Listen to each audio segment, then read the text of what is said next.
اور 15ویں شعبان میں کچھ ایسے لوگ ہیں جن کی مغفرت نہیں کی جاتی، جن کی دعائیں قبول نہیں کی جاتی۔ اللہ رب العزت کی بارگاہ میں ان کی دعاؤں کی کوئی ویلیو نہیں، کوئی اہمیت نہیں، ان کی دعائیں ان کے منہ پر مار دی جاتی ہیں۔ وہ کون لوگ ہیں؟ میں آپ حضرات کی خدمت میں ان لوگوں کا نام پیش کرتا ہوں، اور آپ حضرات اپنے دل کے اندر جھانک کر دیکھیے، اپنے نفس کا جائزہ لیجئے، کہیں ان 8 لوگوں میں آپ کا نام تو نہیں ہے، کہیں یہ 8 لوگوں کی حرکتیں آپ کے اندر تو نہیں ہیں کہ اللہ رب العزت کی بارگاہ میں آپ کی بھی دعائیں رد کر دی جائیں۔ میں آپ حضرات کی خدمت میں وہ 8 نامراد لوگوں کی نام پیش کرتا ہوں۔ آپ حضرات کوشش کریں، اگر آپ کا نام ان فہرست میں ہے تو آپ آج ہی نہیں ابھی اسی وقت اپنی ان حرکتوں سے، اپنے ان گناہوں سے توبہ کر لیجئے، سچی توبہ کر لیجئے۔ جب تک آپ ان حرکتوں سے توبہ نہیں کریں گے، اللہ سے معافی نہیں مانگیں گے، سچی توبہ نہیں کریں گے، اللہ رب العزت آپ کی کوئی دعا قبول نہیں کرے گا۔ نمبر 1 وہ شخص جو کفر اور شرک کرتا ہے۔ نمبر 2 وہ شخص جو دل کے اندر کینہ اور بغض رکھتا ہے۔ نمبر 3 وہ شخص جو کسی کو ناحق قتل کرتا ہے۔ نمبر 4 رشتہ داروں سے جو شخص قطع تعلق ہی رکھتا ہو، بات بات پر رشتہ داروں سے اپنے رشتے کو توڑ لیتا ہو۔ نمبر 5 ٹخنوں سے نیچے پینٹ پیجامہ تہبند وغیرہ لٹکانے والا، کہ بہت سے افراد کو دیکھا جاتا ہے کہ وہ لوگ اپنے ٹخنوں سے نیچے اپنے پینٹ یا پجامے وغیرہ کو رکھتے ہیں۔ حدیث پاک کے اندر تو یہ بھی آتا ہے کل قیامت کے دن اللہ رب العزت ایسے لوگوں کی طرف نظر رحمت اٹھا کر دیکھیں گے بھی نہیں۔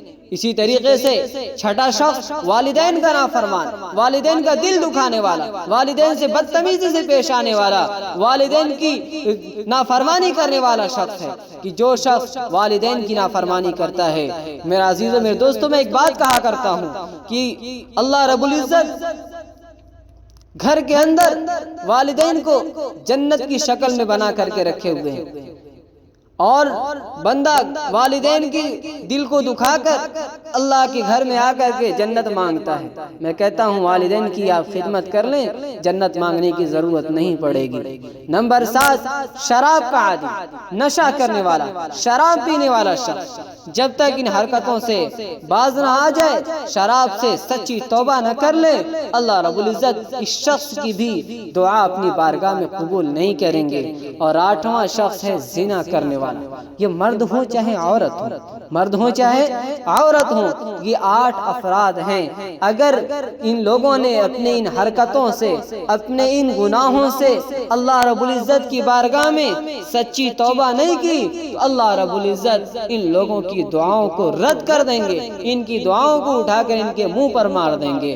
اس لیے آپ حضرات ہم سب ابھی اللہ کی بارگاہ میں ہاتھ اٹھا کر کے دعا کریں کہ اللہ ہم ان غلطیوں کے شکار ہو گئے ہیں، ان گناہوں میں مبتلا ہو گئے ہیں، یا اللہ ہم ان گناہوں سے بچنا چاہتے ہیں، سچی توبہ چاہتے ہیں۔ یا اللہ ہم سب کو ان تمام خطاؤں سے، تمام برائیوں سے بچنے کی توفیق دے دیجئے، سچی توبہ نصیب کر دیجئے، اپنا قرب نصیب کر دیجئے۔ یا اللہ ہمیں مرنے سے پہلے نیک انسان بننے کی توفیق دے دیجئے، اپنے حبیب صلی اللہ علیہ وسلم کی سنت کے مطابق زندگی گزارنے والا بنا دیجئے۔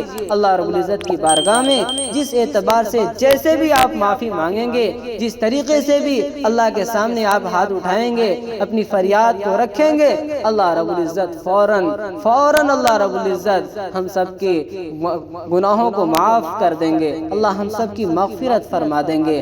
ہم جتنا یقین کے ساتھ، جتنے عزم کے ساتھ اللہ کے سامنے ہاتھ اٹھائیں گے، اللہ رب العزت کی طرف سے اتنی جلدی ہماری مغفرت کی جائے گی، ہماری دعائیں قبول کی جائیں گی۔